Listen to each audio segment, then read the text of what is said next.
Assalamualaikum warahmatullahi wabarakatuh. Perkenalkan, nama saya adalah Putri Elvira dengan NIM 1904-2094. Baiklah, saya akan coba menjelaskan tentang disiplin sumber daya manusia. Pengertian kedisiplinan.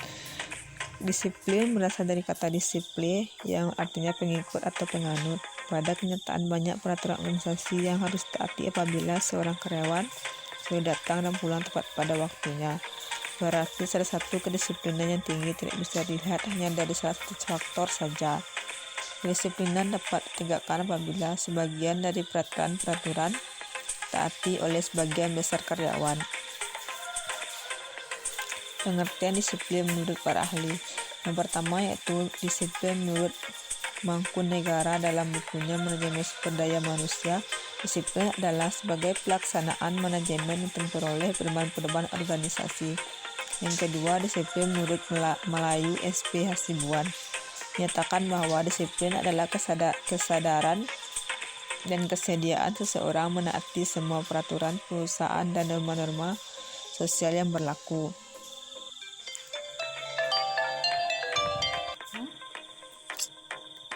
Bentuk-bentuk disiplin kerja yang pertama yaitu pendisiplinan preventif. Pendisiplinan yang bersifat preventif adalah tindakan yang mendorong para karyawan untuk taat kepada berbagai ketentuan yang berlaku dan memenuhi standar yang telah ditetapkan. Artinya, melalui kejelasan dan penjelasan tentang pola sikap, tindakan, dan perilaku yang diinginkan dari setiap anggota organisasi, diusahakan pencegahan jangan sampai para karyawan berperilaku negatif.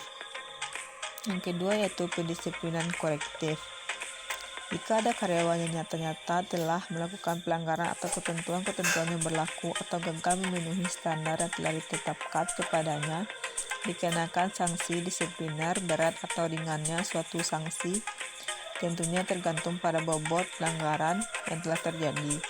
Pengenaan sanksi bisa mengikuti prosedur yang sifatnya hierarki.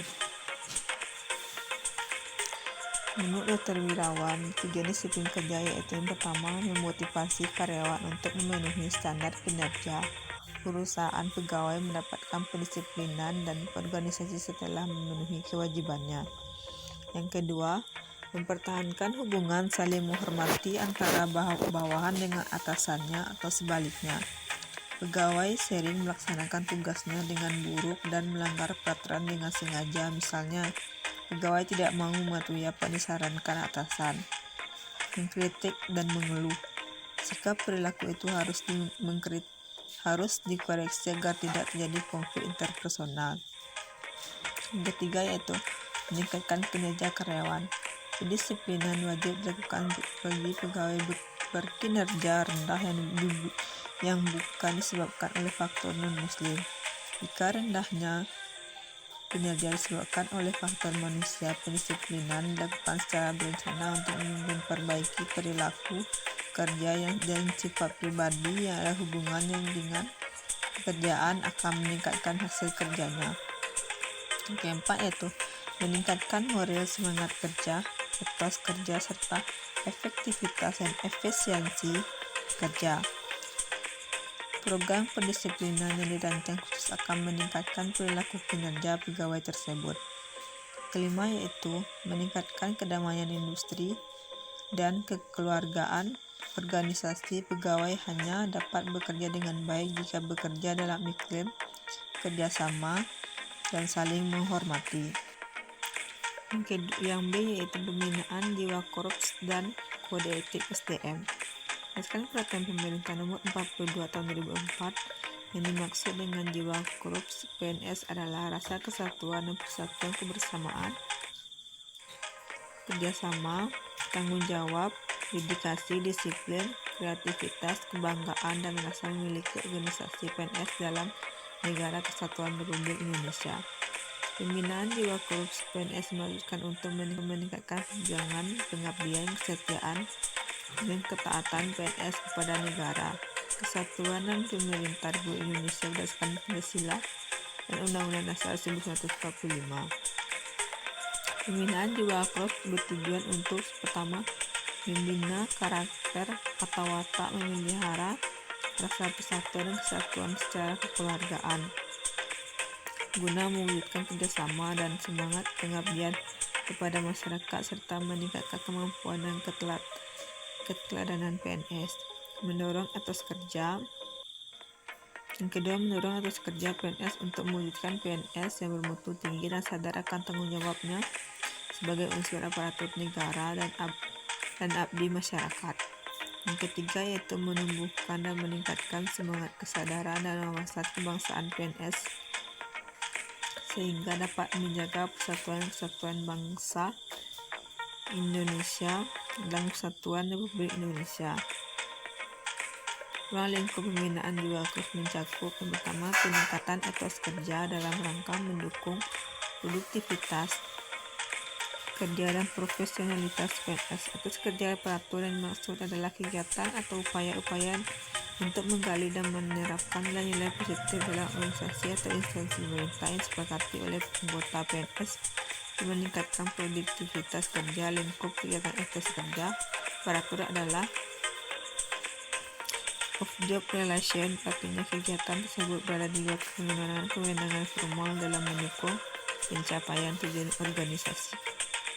Yang kedua, partisipasi dalam penyusunan kebijakan pemerintah yang terkait dengan PNS. Yang ketiga, yaitu peningkatan kerjasama antara PNS untuk memelihara dan memupuk kesetiakawanan dalam rangka meningkatkan jiwa korps PNS.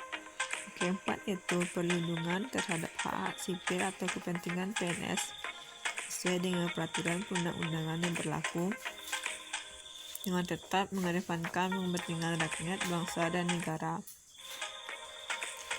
Kode etik PNS. Kode etik PNS adalah pedoman sikap, tingkah laku, dan perbuatan PNS di dalam melaksanakan tugasnya dan pergaulan hidup sehari-hari. Dalam pelaksanaan tugas kedinasan dan kehidupan sehari-hari setiap PNS wajib bersikap dan berpedoman pada etika dalam bernegara, dalam penyelenggaraan pemerintah, dan dalam berorganisasi, dalam bermasyarakat, serta terhadap diri sendiri dan sesama PNS sebagaimana diatur dalam Peraturan Perundangan Nomor 42 Tahun 2004 tentang pembinaan jiwa korps dan kode etik pegawai negeri sipil. Kode etik dalam negara meliputi melaksanakan sepenuhnya Pancasila, Undang-Undang Dasar 1945, mengangkat harkat dan martabat bangsa dan negara, menjadi perekat dan pemersatu bangsa dalam negara Kesatuan Republik Indonesia, menaati semua peraturan perundang-undangan yang berlaku dalam melaksanakan tugas, akuntabel dalam melaksanakan tugas, penyelenggaraan pemerintahan bersih dan berwibawa, tanggap, terbuka, jujur, dan akurat, serta tepat waktu dalam melaksanakan setiap kebijakan dan program pemerintah, menggunakan atau memanfaatkan semua sumber daya negara secara efisien dan efektif, dan memberikan kesaksian palsu atau keterangan yang tidak benar. Etika terhadap semua PNS, saling menghormati semua warga negara yang memeluk agama atau kepercayaan yang berlainan, melihara rasa persatuan dan kesatuan sesama PNS, saling menghormati antara teman sejawat baik secara vertikal maupun horizontal dalam satu unit kerja instansi maupun antar instansi, menghargai perbedaan pendapat, menjunjung tinggi harkat dan martabat PNS, menjaga dan menjalin kerjasama yang kooperatif sesama PNS, berhimpun dalam satu wadah korps pegawai Republik Indonesia, menjamin terwujudkan solidaritas dan soliditas semua PNS dalam memperjuangkan hak-haknya. Yang C, yaitu pembinaan dan sistem karir. Sistem pembinaan karir pegawai pada hakikatnya adalah suatu upaya sistematik terencana mencakup struktur dan proses yang menghasilkan keselarasan kompetensi pegawai dengan kebutuhan organisasi. Sistem pembinaan karir pegawai dilakukan melalui penyusunan visi, misi, dan strategi organisasi, penyusunan peta jabatan, penyusunan standar kompetensi, jabatan alur karir, pola karir, standar, prosedur, operasional SOP, instrumen penilaian kerja, pendidikan dan pelatihan, serta rencana mutasi jabatan. Demikianlah penjelasan dari saya.